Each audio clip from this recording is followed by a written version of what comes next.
EA Sports College Football 26 says Ohio State wide receiver Jeremiah Smith is the best player in the country. Gave him a 99 rating, and deservedly so. But did they disrespect some Big Ten home field advantages? We're going to look at all of it. We're going to have a lot of fun. Locked On Big Ten starts right now.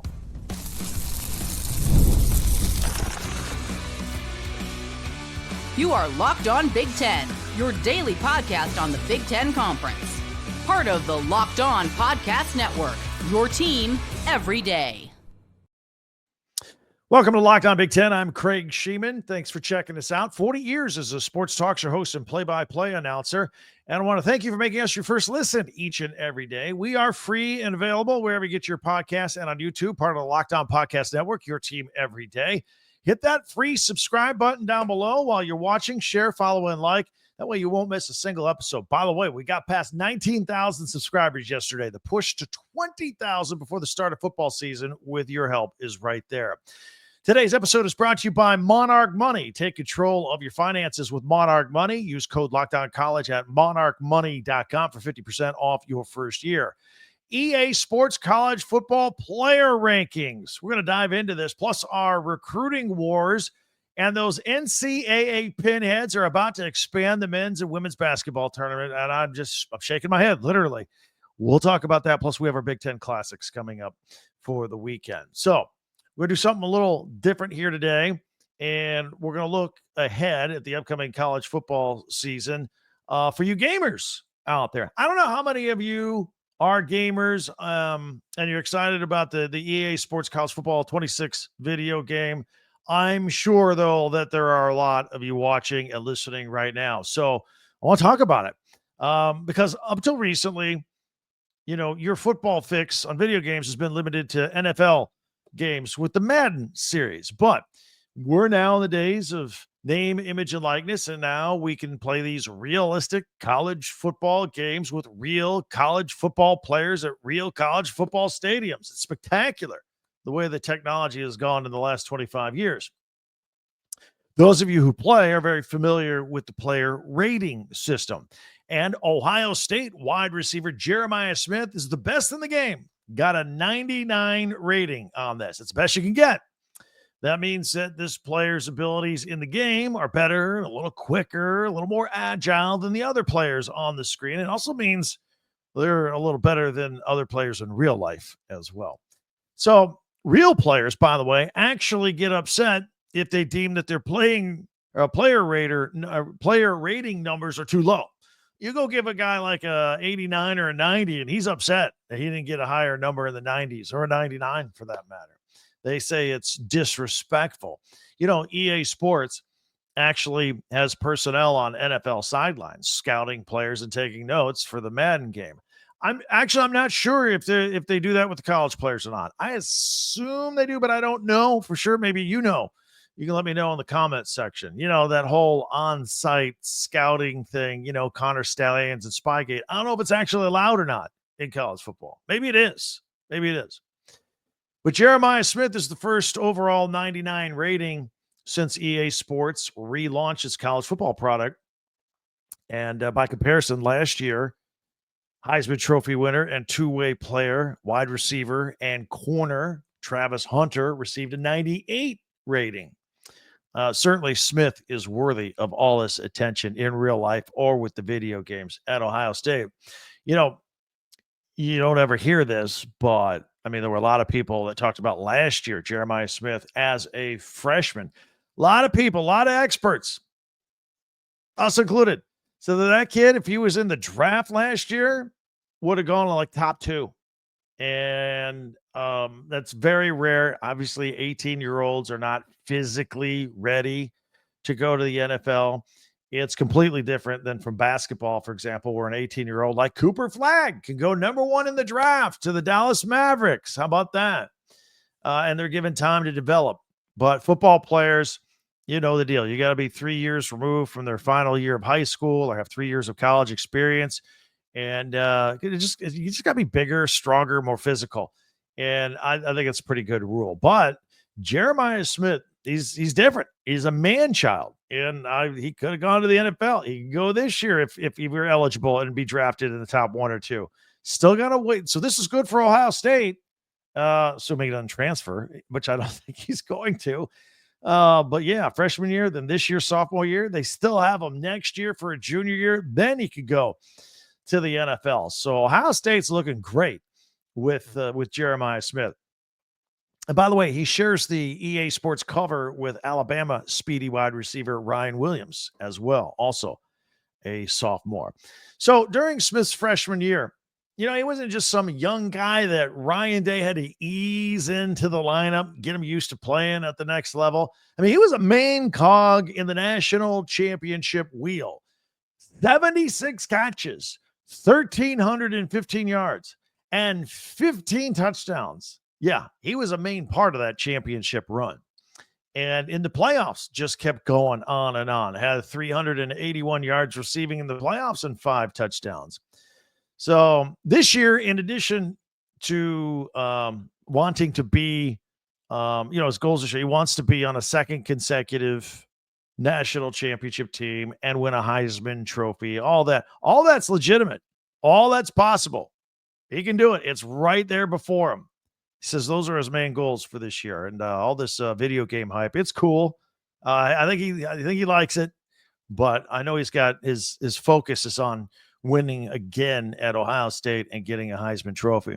There were a couple other things that were on in the video games that we noticed, and they ranked all the home field advantages because the detail of the game day experience at these stadiums and the video games, it's very, very similar to real life. So here I thought I'd take a look at their list of home field advantages in the stadiums, and they've got the crowd noise and the traditions and all that kind of stuff.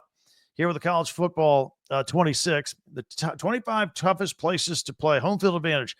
LSU Tiger Stadium was number 1 on their list. We're going to go down this list, their top 25. We're going to point out and highlight where all the Big Ten home field advantages are. I think some are a little underrated, to be honest with you. I have no problem with LSU Tiger Stadium, especially if it's a night game, 102,000 people.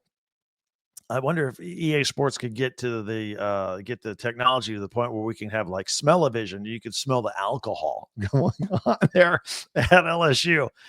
Penn State's Beaver Stadium came in second. The whiteout, 106,000 people. They even got the chants, "We are Penn State," in the video game. So that's number 2. Ohio State coming in at number 3 at the Shoe. I hope they don't set it so it looks like a night game, because they don't get night games at Ohio State. They're very frustrated about that. They're always at the noon kickoff.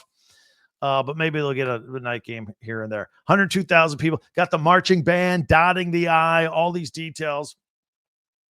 Sanford Stadium in Georgia, in between the hedges, came in 4th. Got the red flashing lights and the whole Georgia. Got little Ugga, the dog, in his air-conditioned doghouse in there as well. Bryant-Denny Stadium in Alabama coming in 5th. You can see the unveiling of Saban Field, if you will, the Walk of Champions. Memorial Stadium at Clemson coming in at number 6. Players come out touching Howard's Rock. Debo doing his pregame sprint. Ben Hill Griffin Stadium in Florida at number 7. The Swamp, Mr. Two Bits, all that. Oklahoma's Memorial Stadium coming in at 8. They got the Palace on the Prairie, all that. 100,000. It's 100 years old, 100-year celebration this year, 2025. Got the Sooner Schooner, the 2 white ponies in the wagon. Autzen Stadium coming up at number 9, Oregon fans. By the way, Oregon fans, we did a podcast on Oregon football and can they go 12-0 again this year yesterday. If you missed it, go back for a second listen after this, and I think you'll love it, actually. But Autzen Stadium's a little smaller, it's 67,000, but I mean, the sound there is just as loud as anywhere up and down the stands. They call it the Autzen Bounce. Michigan coming in at 10. I think Autzen and Michigan Stadium a little lowly rated here. The big house, 107,000 people. 3rd biggest stadium in the world. They could be a little higher than 10th. Quickly rounding out, because I'll show you where the rest of the top 25 fall and where the Big Ten teams. Kyle Field, Texas A&M, 11. Neyland Stadium at Tennessee was number 12. Darrell Royal, Texas Memorial Stadium was 13, and Doak Campbell Stadium for Florida State is 14. Chief Chief Osceola and all that. That's fantastic. Camp Randall, Wisconsin, coming in at number 15. A little jump around Williams-Brice Stadium. Also at 16 for the South Carolina Gamecocks. Jordan Air for Auburn at 17. And Husky Stadium for the Washington Huskies coming at 18. I thought that could have been ranked a little higher. Kinnick Stadium in Iowa was 19th. Again, another special place, particularly if we're talking about a night game. Kinnick Stadium coming in at 19. And that was it for Spartan Stadium came at 24th. So between Kinnick Stadium, we had Rice-Eccles for Utah, Notre Dame Stadium coming at 21. Carter Finley for North Carolina State, kind of high at 22. Boone Pickens, Oklahoma State at 23rd. I mentioned the Spartans. And then Davis-Wade Stadium for Mississippi State. Rounding out the top 25. Anyway, especially if you're a gamer out there and you love playing the game, let me know what you think about those rankings. Not only with Jeremiah Smith, but the stadiums and the home field advantage and all that. Want to do something a little extra fun here today. Take a look at that here on Locked On Big Ten. Hit us up with the comments on your opinions on all of that. And be sure to hit the subscribe button down below. Thank you for those of you that helped us push past 19,000 subscribers. We had 1,000 when we started 2 years ago. Making a push to 20,000 for the start of the season. So we can do that over the summer so you never miss a single episode. Also share, follow, and like Locked On Big Ten as well. And don't forget, we have a website, talkbig10.com, where all of our podcasts go. In fact, I got it on the crawl on the bottom on video. You can get there's a link there to buy merchandise for your favorite Big Ten team, by the way. Shirts, hats, t-shirts, all that stuff right there with all of our podcasts. So check that all out at talkbig10.com. You'll be glad you did. Lots to get to here. More recruiting. We're heavy into recruiting here on this podcast. Penn State, Michigan State, Iowa, Minnesota, Oregon, all making news. The NCAA tournament, men's basketball tournament, they're going to expand to 76. There's going to be an announcement in a couple of weeks. They're expanding from the field of 68. It's ridiculous. Going to look at that. And also all of our Big Ten classics. All that coming up here on Locked On Big Ten. You ever wish that managing your money felt easier? With Monarch Money, it can be easier. Whether you're growing your savings or planning a big purchase, Monarch puts you in the driver's seat. It's like having your own personal CFO, giving you full visibility and control over your finances at your fingertips. It's more than a budgeting app. It's a complete financial command center. You can track all of your accounts, your investments, your spending all in one place. So in addition to managing your money, you're also building wealth. And some great things about that. The app is very easy to use, but you can pull in your other apps from your credit cards and your banking, all have it in one place. And you can share with your spouse or significant other and have both of your finances in the same place with Monarch Money. Take control of your finances with Monarch Money. Use code LOCKEDONCollege at monarchmoney.com for 50% off your first year. That's monarchmoney.com, code LOCKEDONCollege for half off your first year. Thanks for making Locked On Big Ten your first listen each and every day, especially you everydayers out there. Thank you so much. And again, thank you for pushing us over 19,000 subscribers. If you haven't subscribed yet, it's free. We're going for 20,000 before the start of football season. Share, follow, and like Locked On Big Ten as well, your team every day. And don't forget our website, talkbig10.com. So let's jump into recruiting. We'll get into the expansion of the NCAA tournament in a minute. Penn State four-star defensive end, target Jackson Ford. He says he will announce his commitment on Friday. So that's tomorrow, as will another key recruit, Damari Simeon. Let's talk about Ford, though. Ford, 6'4", 240 pounds, and he's been on the Nittany Lions radar for a long time, but even more so because they just lost out on New Jersey's top-rated player, Luke Waffle, who announced a few days ago that he was going to Southern Cal, USC. So as for Ford, in addition to Penn State, his decision will come down to Penn State or Michigan or Ohio State or Wisconsin. That's a foursome right there. But here's where we're thinking Penn State. He has been a Penn State fan his whole life. He attended numerous games at Beaver Stadium as a kid. He's been to whiteouts. He was at the whiteout last year. He was at the spring game. He's taken 5 visits to Penn State. That's the most of any school for him. So I think he's destined to be a Nittany Lion. We'll see on Friday which way he goes. Yesterday's podcast, we talked about 6'5", 305-pound linebacker, or offensive lineman, Khalif Canty. He was the top-rated offensive lineman in the state of Michigan. He's from Detroit. He was looking at Michigan State, but we told you he was kind of leaning Missouri. Well, he really was leaning Missouri. He picked Missouri. So that's a tough break for the Spartans. I know they tried to jump in there and get him. Kirk Ferentz landed a local Iowa four-star class of 2026 linebacker Julian Manson this week. He posted on X, hey, I'm staying home, staying in Iowa. 6'4", 215 pounds. Last year had 87 tackles. Also played, get this, he also played wide receiver.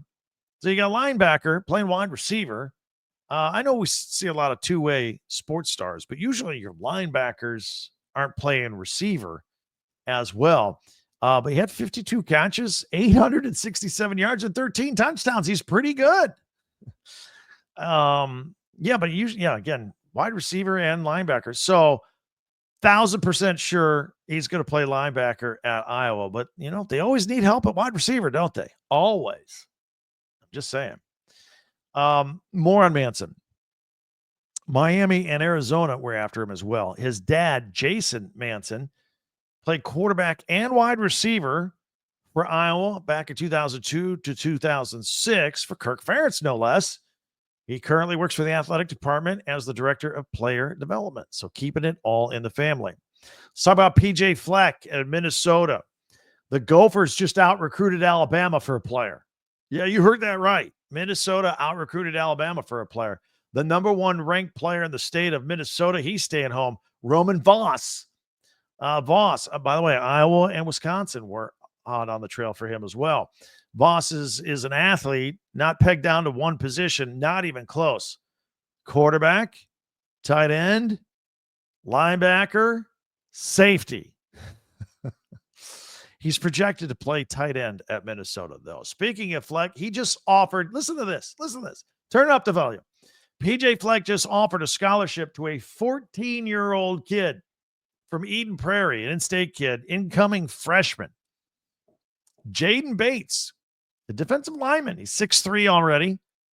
If I'm doing math, if he's 14, this is class of 2029. This is the first mention of 2029 of our recruiting segments. I mean, look, most of our stuff's 26, dabble with 27. I believe we've had two kids we've talked about from class of 28. This is our first class of 2029. PJ's already offered him a scholarship. Probably more coming. The Oregon Ducks, their board of trustees, they just approved a contract extension for athletic director Rob Mullins, deservedly so. Oregon won Big Ten titles in 8 sports, including football, their first year in the Big Ten. Again, the Ducks were a focus of yesterday's podcast. If you're a Ducks fan and you missed it, go back for a second listen after this and check it out. We really focused on the Ducks yesterday and all the success that they are having right here on Lockdown Big Ten. Mullins will make a little more than $1 million a year as the AD there. Now, let's switch gears a little bit.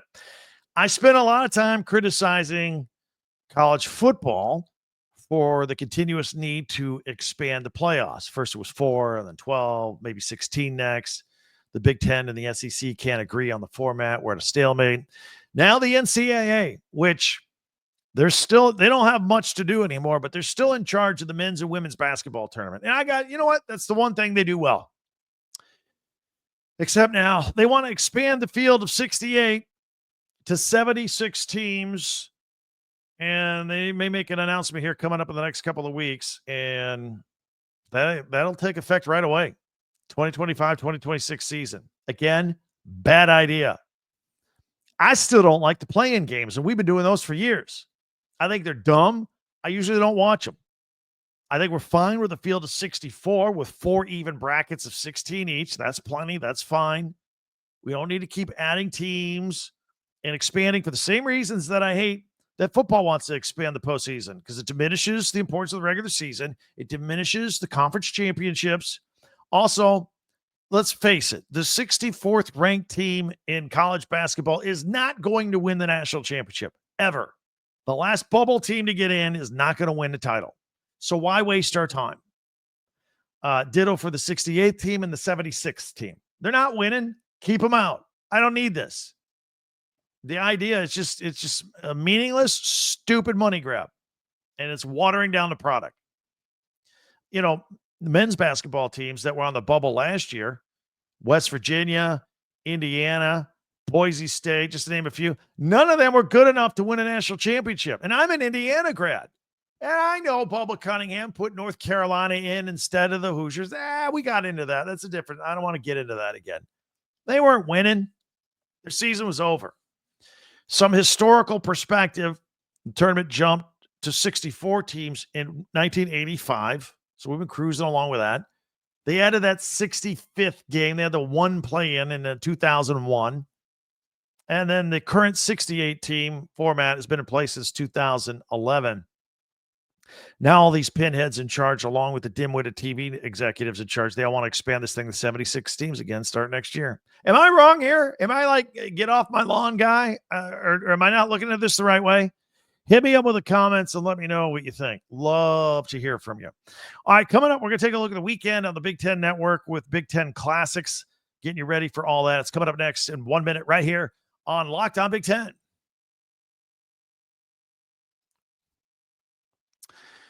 Rouette. I want to tell you about them. Rouette. Guys, you've heard of Viagra. You've heard of Cialis. Maybe you've even tried them. But if you're looking for something a little extra beyond the usual pill, it's time to meet Rouette Ready. Rouette Ready is a next-generation prescription treatment designed to amplify readiness of the bedroom by targeting the brain and the blood flow. And unlike the usual pills that can take hours, Rougette's 3-in-1 formula dissolves onto your tongue. It kicks in like 15 minutes. And the effects can last up to 36 hours. So stay confident, control in the moment. And if traditional options have not worked for you, Rouette might be the answer. Over 150,000 men have tried it already, made the switch. It's completely online. Rouette connects you with a board-certified doctor and ships your treatment discreetly to your door. So you can check that out. Here's how. Head to Rougiette.com/LockedOnCollege and use the code LockedOnCollege to get 15% off today. That's Rougiette, RUGIET.com/LockedOnCollege and use the promo code LockedOnCollege for 15% off. Individual results may vary with prescription treatment. Compounded drugs are permitted to be prescribed under federal law, but are not FDA approved and do not undergo FDA safety, effectiveness, and manufacturing review. Please visit the Rougiette website for full safety information.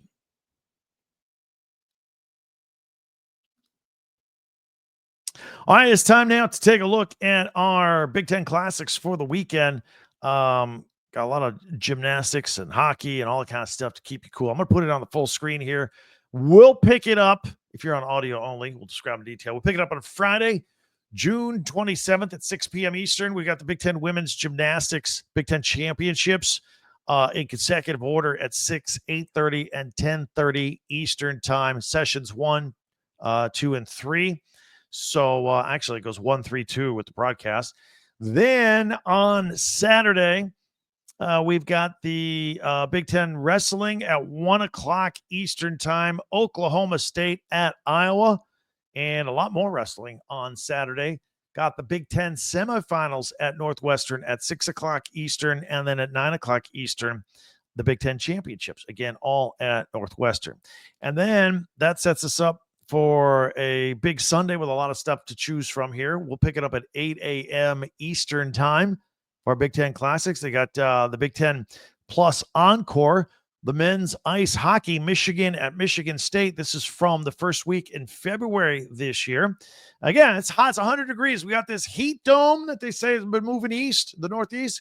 Stay inside of the AC, watch some hockey. It'll make you feel cool, get you out of that summer heat. 12:30 Eastern. We got even Big Ten women's ice hockey, Ohio State versus Wisconsin. Now, this was a game at the time the Buckeyes were ranked second in the country and the Badgers were the number 1 team. But this is the game that was at Wrigley Field. Yeah, so you can check that out at Wrigley Field. That's pretty cool. Then at 3 o'clock, another Big Ten Plus Encore, more men's hockey at Penn State at Michigan from the first week of March. At 4:30, we've got Big Ten hockey with Minnesota at Penn State. What a magical year Penn State had. Second-ranked Gophers traveling to University Park, taking on the 15th-ranked Nittany Lions here. And then at 6:30, more ice hockey, the Big Ten tournament semifinal, Penn State at Ohio State. So you can relive all of that. And we're not done. More, if we want to go into Sunday night, at 9 o'clock Eastern, Michigan State Hockey Classic, a Big Ten Classic here, the 2024 Big Ten Championship. Michigan at Michigan State, just from a couple of months ago. Patrick Geary scoring the game-winning goal in overtime to lift the Spartans a 5-4 victory over the Wolverines and win the Big Ten tournament title. And then at 10 o'clock Eastern, we got a Wisconsin Hockey Classic for the women, the 2025 Women's National Championship with Wisconsin versus Ohio State, a Big Ten National Championship. Kirsten Sims scoring the game-tying penalty shot with 19 seconds left in regulation, and then the game-winning goal in overtime to lead the Badgers to the 4-3 win over the Buckeyes to secure the program's 8th national championship. There you go. That's what's on the tube this weekend. A lot of hockey to keep you cool on a hot summer day or night, and you can enjoy all of that. We always like to do features like that at the end of our podcast. If you are new to us, for example, Mondays, we do our top 10 Big Ten observations from the weekend. Tuesdays, we do Tuesday tweets. Follow us on Twitter or X, and I'll post it on Tuesday's show if you throw me something good.